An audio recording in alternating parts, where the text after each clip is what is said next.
Hola, hola hermanitos, feliz domingo, me complace tenerlos aquí conmigo escuchando esta gran historia.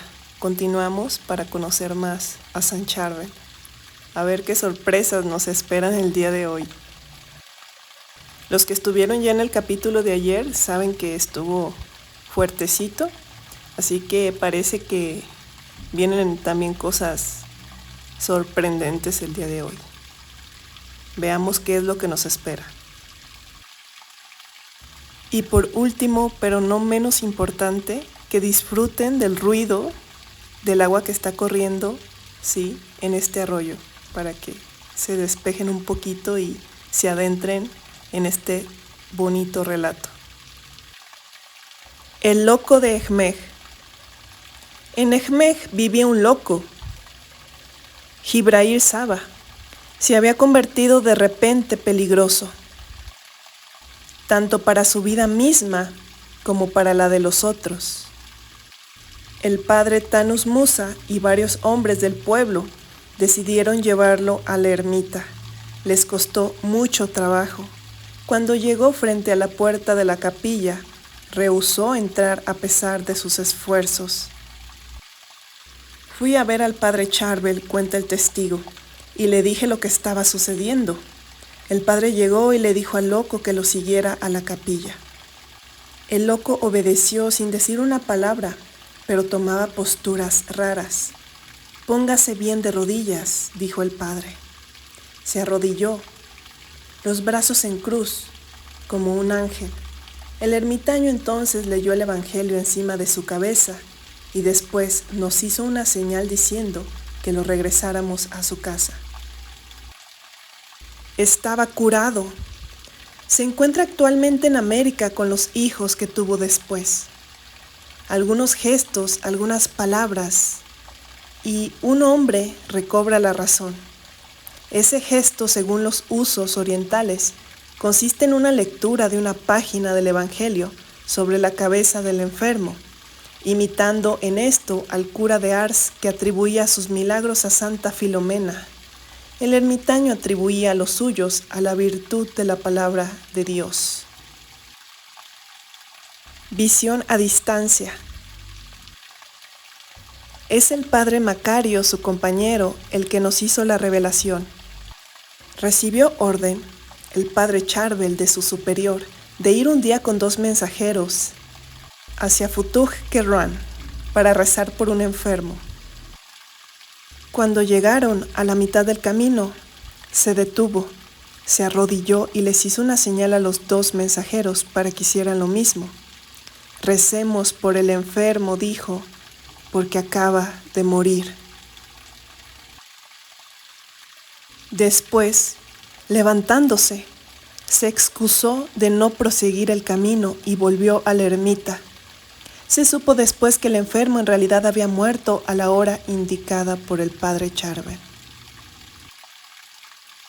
Imagínense la conexión que tenía este santo con Dios para poder sentir la muerte del enfermo sin incluso ir a verlo aún y haber sentido, sí, y que así haya sido en realidad es muy fuerte. Lo propio de la santidad es de hacernos vivir en la atmósfera de un perpetuo milagro. El santo obliga en efecto al mundo en el que vive a convertirse en permeable a la presencia de Dios. Es ese milagro el que Charbel no cesó de realizar. No es entonces cierto decir que el ermitaño se escapó del mundo. Hay que decir más bien que es el único que tiene acceso a la profundidad del mundo, en lugar de vivir en las apariencias. El mundo le muestra el fundamento mismo sobre el cual está establecido el espíritu. Se ha convertido en la imagen de Dios. Ese mundo recibió una transfiguración tal para Charbel. A causa de esa conversión interior por la cual se vuelve atento a la presencia de Dios en él. Por lo mismo, esa mirada clarividente que tiene sobre sí mismo y sobre todas las cosas. Perseverancia. Nuestra actividad en el mundo es precaria. El santo que participa en la presencia inmutable de Dios Se compromete todo entero y va sin descanso hasta lo absoluto de sí mismo.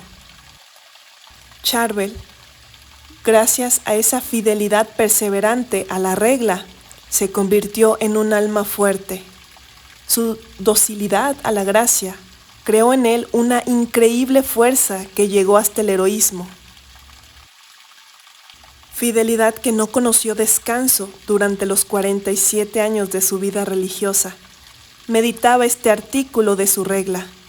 El ermitaño que no realiza progresos en la vida ascética, sino que se deja llevar por la pereza y por consentimiento de pensamientos vanidosos, debe regresar al monasterio si el superior o el antiguo lo juzgan oportuno. Fortificó en él el sentido de sobrepasarse sin decaer. Luchará hasta el fin. Se consumirá en el amor de Dios como el cirio que alumbra y muere. Su alma unida al Señor, por la confianza inquebrantable en la intimidad de la paz interior, no podía sino reflejar esa unción tan suave. Se leía en su cara, atestigua el hermano Elias Jones, el reflejo de la piedad y del amor de Dios en todo momento, pero sobre todo cuando rezaba. Una luz celeste lo alumbraba. El Señor se había convertido para él en su verdad, su fuerza, su luz, su riqueza y su alegría inalterable. Ferviente lector de la imitación, el padre Charvel repetía con gusto este texto. Oh agradable y dulce servicio de Dios, que hace al hombre igual a los ángeles y agradable a Dios, terrible para los demonios y venerable para todos los cristianos. Pararrayos. Vivir para Dios, tal era la ambición del ermitaño de Anaya. Ya lo hemos dicho. En cuanto hubo realizado ese ideal, no es nada extraño que lo irradie, lo mismo que la luna, que en cierta medida irradia la luz que recibe del sol. Así sucede con el padre Charvel.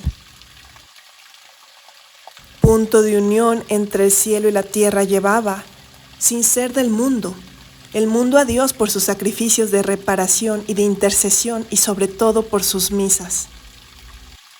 No es temerario creer que sus compatriotas tenían un lugar especial, sobre todo en esos terribles años de dominación otomana. Se acordaba de la muerte cruel de su padre, de la de tantos otros libaneses que la montaña parecía ahora impotente para protegerlos contra las requisiciones y el servicio forzado en las tropas turcas o egipcias que se disputaban el país. Sin embargo, se acuerda del valor de esos héroes libaneses, los cuales, sostenidos por Occidente, rechazaron a Ibrahim Pacha hasta sus fronteras egipcias. Piensa en los Hanem, los José Echantiri, los Ahmed Daher. Pero desde su infancia, ¿cuántas desgracias se han desencadenado sobre su patria? Ya en 1840, los turcos, retirados en el Mend, después del Tratado de Londres, atizan las discordias entre drusos y cristianos. Desde allí surgen continuas disputas entre ellos, una especie de estado de guerra que no espera más que una chispa para estallar. En 1858, Charvel, estudiando en Fifán, acababa de cumplir 30 años cuando estalló la revuelta de los campesinos de Quezroan, bajo la jefatura de Tanios Chahin. Se rebelaban contra los sheiks, familias de notables libaneses acusados de colaborar, como diríamos ahora, con los turcos aborrecidos.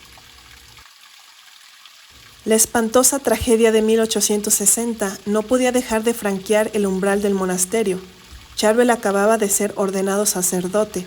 Tenía 32 años. Musulmanes y drusos, sin duda con la protección de los turcos, se echaron sobre los pueblos cristianos del Chuf, del Mend y del Sahle, saqueando, incendiando, violando, asesinando. Algunos conventos de la orden sufrieron también la terrible tempestad. los de Nuestra Señora de Machmuche, de San Elías de Cajlunille, de San Moisés de Duguar, de San Antonio de Sacle. 19 monjes fueron degollados, 14,000 cristianos cayeron como mártires.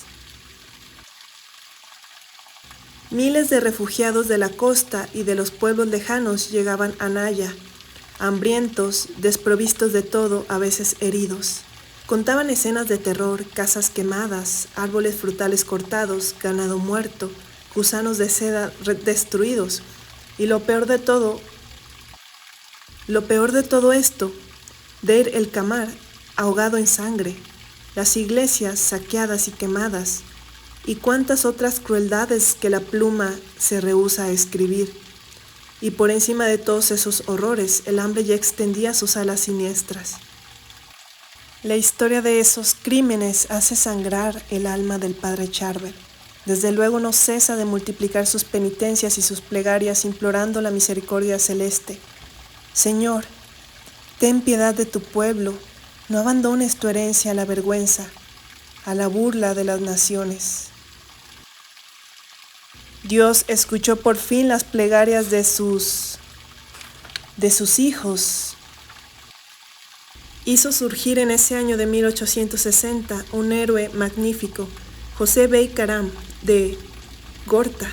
Este, ayudado de un puño de hombres valientes, voló a socorrer a los cristianos y llevó a cabo grandiosos triunfos que derrotaron a las tropas de David Pacha, las cuales, corridas de las montañas, se retiraron de Beirut. Esto puso fin a los asesinatos y llamó la atención una vez más del occidente sobre las cristiandades sometidas al placer de los pachas turcos. Protectora de los cristianos del Imperio Otomano y fiel a su tradicional amistad hacia los maronitas, la Francia de Napoleón III envió tropas que debían obtener con el restablecimiento de la paz un tratado muy ventajoso para el Líbano. Charbel se acuerda de todo esto, pero también tiene el recuerdo de otro acontecimiento que golpeaba la orden misma. Era en 1874. Charbel y 40 de sus cofrades de Anaya estaban en la mesa. De repente un monje de Kusaya, extenuado, llega al convento. Todo el día ha caminado, bajando hacia los valles, escalando los montes. Antes de sentarse en la mesa de la comunidad, transmite al superior un llamado de parte de sus colegas de Kusaya. El gobernador turco, Rustom Pacha, ha detenido, dice, unos 20 monjes de ese convento, acusados de revuelta contra sus superiores y de falta de respeto en sus interrogatorios hacia el Pacha mismo. Los cautivos van a ser conducidos al día siguiente a la célebre prisión de Beit ed-Din, siguiendo la ruta de la costa. De todos los conventos de Beil y de Batrum, una multitud de monjes bajó hacia la costa y tendió una emboscada para liberar a sus hermanos. Pudieron triunfar sobre los Bachi Buzuks y devolvieron salvos a la mayoría de sus religiosos. Los otros, desgraciadamente, tuvieron que acabar sus días sobre la paja de las cárceles. En su ermita, el padre Charbel podrá de ahora en adelante ofrecer una oblación por los muertos y los vivos de su pueblo, la misa salvadora. Sobre la cruz, Jesús le pedía a su Padre perdón por los pecadores. Charbel solicita el perdón para los verdugos. Sacerdote, salido de en medio de los hombres, nunca se queda indiferente a sus aflicciones. Sabe que mientras más se eleva en su unión con el Señor, tiene que proteger todavía más la tierra contra la cólera divina. Así como el pararrayos es una garantía contra el trueno, en su altitud de Naya, el padre Charbel quiere también el ser un pararrayos espiritual, una seguridad, una protección para todos. Chicos y chicas, hermanos, familia, fíjense que es cierto que tenemos que seguir fuertes en oración y como les he dicho, no solo por nosotros mismos, también por otras personas y por el mundo entero, que definitivamente están sucediendo cosas fuertes en todo el mundo y es necesario que estemos unidos en oración, que estemos pidiendo a Dios su ayuda, sí, a San Charbel también su intercesión divina, para que pues mejore un poquito la situación, ¿sí? Los invito a que sigamos unidos en oración por todos y por el mundo entero, por la paz mundial, por los enfermos del mundo, por todo lo que sucede. Profesión y misterio del altar. En su lecho de muerte, Santa Teresa de Ávila, haciendo su última recomendación a sus hijas, les dijo: si cumplen con puntualidad con la regla, ningún otro milagro será necesario para su canonización. La fidelidad heroica a su regla, tal es el secreto de la vida espiritual del Padre Charbel, y tal es también el más grande de sus milagros. ¿Y cuál es la meta esencial de la regla? Es buscar a Cristo para unirse a Él, amarlo y salvarse. ¿En dónde se le puede encontrar mejor? Es en vuestros misterios en donde os encuentro, dice San Ambrosio. La Eucaristía, siendo la fuente, el centro y el fin de todos los misterios de Cristo, es allí en donde Charbel realizará ese encuentro con el Salvador. Para él, entonces, vivir su regla era vivir su misa, vivir en hostia. Su profesión, vuelta a actualizar, todos los días hace de él un holocausto. Se dio una vez por todas, y todo entero, su voluntad por la obediencia, su corazón por la castidad, su espíritu por la pobreza. Un ser dado, he aquí todo el Padre Charbel. Hermanos y hermanas, hasta aquí llegamos el día de hoy. Espero que les haya gustado mucho. Son cosas fuertecitas por aquí que vimos, pero el Padre Charbel, nuestro santo, nunca se rindió en seguir orando, sí se mantuvo, duplicó las plegarias, sí. Él no se rindió, no renegó, no hizo corajes, no tiró la toalla, decimos aquí en México, no sé cómo se les diga en sus países, a rendirse. No se rindió ante las situaciones muy fuertes que estaban viviendo de violencia, ¿sí? En todas esas partes. Y pues bueno, él siguió implorándole a Dios su ayuda, y Dios respondió. Así que yo creo que cuando sentimos que ya no podemos más y decimos, bueno, yo creo que me voy a rendir y ya no le voy a pedir a Dios porque no estoy viendo el resultado que he estado pidiendo. Al contrario, es cuando debes de orar más, es cuando debes hacer el doble de plegarias hacia Dios. Es cuando más debemos de conectar con nuestro Padre, ¿sí? Así que los invito a que reflexionemos todos juntos sobre esto que hemos leído, que ustedes han escuchado, y cambiemos un poquito esa mentalidad y tengamos una fe más fuerte. Cuando no vemos el resultado aún, nuestra fe debe estar mucho más fuerte que debilitarse, muy bien. Entonces, bueno, sería todo. Espero que se encuentren muy bien y les envío abrazos fuertes. Ojalá hayan disfrutado el ruido del agua correr. Bendiciones y abrazos fuertes.